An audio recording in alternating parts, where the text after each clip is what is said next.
Welcome back into the GSMC Sports Podcast, as we're now just going to run through a number of the big headlines and NFL news that came out over the course of the weekend.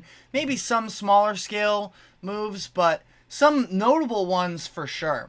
We'll start off here. This morning, the Kansas City Chiefs agreed to a one-year contract with wide receiver JuJu Smith-Schuster. This is a bit of a reunion. JuJu was with the Chiefs in 2022, I believe it was, when they won the Super Bowl, and JuJu was a fine player during that year. Now, then following that season, where it was a little bit of a prove-it year for him, again, he was actually, the numbers were better than I thought. 933 yards, 78 receptions, 3 touchdowns, was, somewhat impactful in the playoff run. So 100%, a fine player, but we did just see JuJu sign a contract with the Patriots that ended up being a horrendous deal for New England. Got to the point where JuJu, on what is widely seen as one of the worst wide receiver cores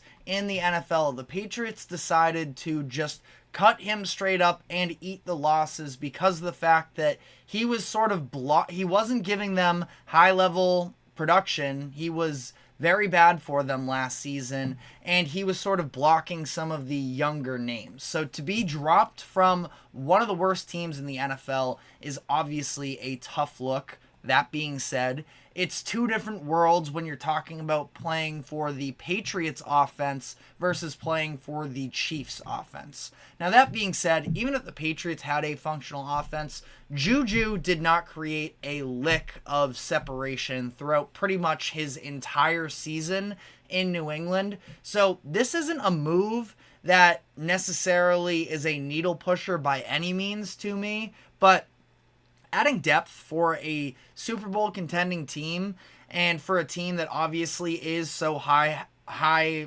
firepower, and was also very much missing wide receivers last season, that I can't say it's a bad pickup for the Chiefs getting him on this discounted price. I'm definitely not gonna, again, stand on any sort of a take that JuJu is this great player that was totally just in a bad situation. I think that part of it was on himself, but that being said, he should be much more productive when he is back with the Chiefs. Anthony Manzano in the comment section says, I don't blame JuJu for that whole scenario and his production dipping when the quarterback was horrible in New England, and how do you expect his production to stay the same after leaving Kansas City? I hear you.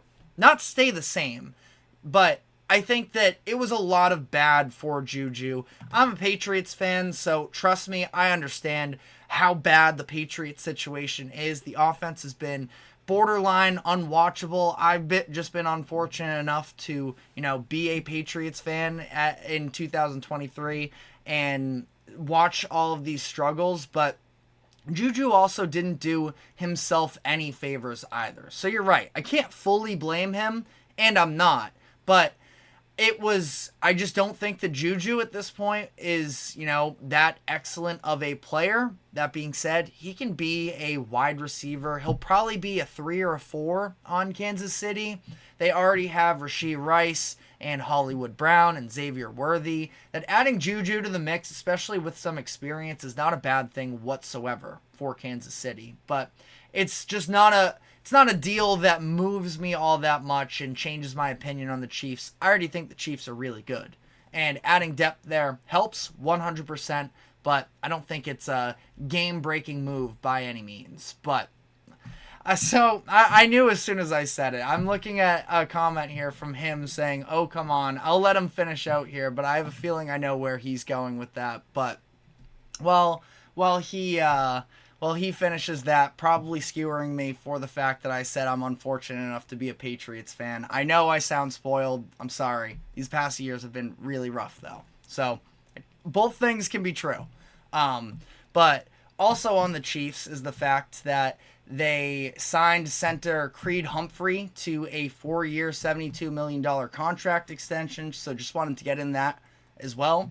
Creed Humphrey, a very good center option for them. Chiefs have had kind of an underrated, I would say, good offensive line over the course of these past few years. Creed Humphrey being a big part of that. All-Pro second team in 2022. Been a Pro Bowler each of the past 2 seasons. So I think this is a great deal for the Chiefs. Obviously, at this point, you have Patrick Mahomes. You're spending money on Patrick Mahomes and options to help just basically help Patrick Mahomes, being wide receivers and offensive linemen. So I think that this is a bit of a no-brainer deal for the Chiefs to get this done. Creed Humphrey been nothing but so solid for them since being drafted in the second round of 2021. For whatever this works, I'm trying to think who the 2021 Offensive Rookie of the Year would have been. But how about, I'll double check into that. It was Jamar Chase by a landslide. So, not really any competition. But how about Creed Humphrey being third in Offensive Rookie of the Year voting in 2021? Again, not a super impressive race there. Mac Jones was second, if you want to put it into context there. But how about Creed Humphrey, offensive lineman, getting some Offensive Rookie of the Year votes? So that was a nice signing, I think, for the Chiefs. But additionally, we also saw a key injury take place over the weekend with DaRon Bland going down with a stress fracture in his foot. Bland led the NFL in interceptions in 2023 en route to becoming an All-Pro first-team player. That's a little bit controversial to some fans in terms of whether or not he should have been All-Pro first-team. Good player, kind of like Trayvon Diggs to some degree from 22, when it's sometimes hit or miss for Bland and Diggs. They both take a lot of risks, but at some point, if you have multiple players doing it, probably on the coaching as well, and it worked for them sometimes. Other times it worked less often. Dan Quinn is gone though, and a lot of key players for this Cowboys defense are gone. Should still be a very good group overall, but DaRon Bland, again, 6 to 8 weeks is a very tough injury, and we talked about the Cowboys earlier in the show as well. I think that they're going to be very reliant on a little bit of an air raid attack on offense. They're going to need to put up points. They're going to be leaning on Dak Prescott. And I think they're going to be leaning on their defense a lot to be able to carry some of the load as well. Because I have doubts with the running back room in Dallas and with the offensive line situation that they bring in a actually very established defensive coordinator in Mike Zimmer, of course, the former head coach of the Minnesota Vikings, that you get some pretty good experience there. And I think Zimmer is going to coach the Cowboys to a good season, but losing one of your top 2 cornerbacks headed into the year is obviously not the right foot that you want to, no pun intended, not the right foot that you want to get off in terms of heading into this upcoming season. So a very tough loss there. Anthony adds as well, Mike Zimmer was defensive coordinator at Colorado. Was he really? Because I don't think I knew that, if that was true. I didn't even know Mike Zimmer was really coaching until he got that Dallas Cowboys job. So that is very interesting. So good note there, Anthony. But again, very unfortunate break there for the Cowboys. Ultimately, Cowboys, this season's not about weeks, at that point it'll probably be 1 through 6, 7, something like that. But it's about the playoffs. So Bland seems like, unless anything goes horribly wrong, he should be available for then, as long as the Cowboys are still in it, which is a growing take as well, that the Cowboys could end up missing the Cowboys could end up missing the playoffs altogether. I think they'll be okay, but we will have to see about that. And then last few notes here that I want to hit on is a couple of tough stories here for the Arizona Cardinals, where wide receiver Zay Jones has been suspended 5 games for violating the NFL's personal conduct policy. He's starting off his new tenure in Arizona, and it is not off to a hot start signing this 1-year deal in the offseason. He was actually arrested during last season in November with a misdemeanor domestic battery charge. The incident took place with the mother of his child. Now, that charge was dropped in March, but the league looked into it and further determined that it was going to be 5 games. And for those curious, I know, I think it was, we had somebody in the comment section earlier talking about the idea of Rashee Rice and can the Chiefs sort of stay out of trouble off the field.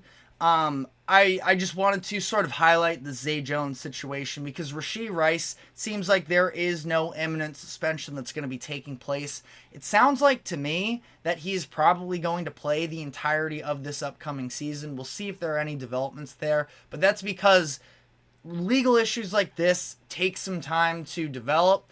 You know, Zay Jones in this situation only had 1 charge to his name. Rashee Rice, I believe, has a couple to it as well. So just a little bit of perspective there on if you were wondering what all of this is with Rashee Rice and why he hasn't been suspended yet. It's because all of the legal processes have to be completed first, and then the NFL does their investigation into it. So, again, a little bit of perspective there. But the other note is that the Cardinals' first-round pick, Darius Robinson, suffered a calf injury during their practice on Thursday and is expected to be out for multiple weeks, which is really tough for them. Robinson is a player that I definitely want to get to know more. I wasn't super familiar with him at Missouri, but he could have a crucial role for this Cardinals team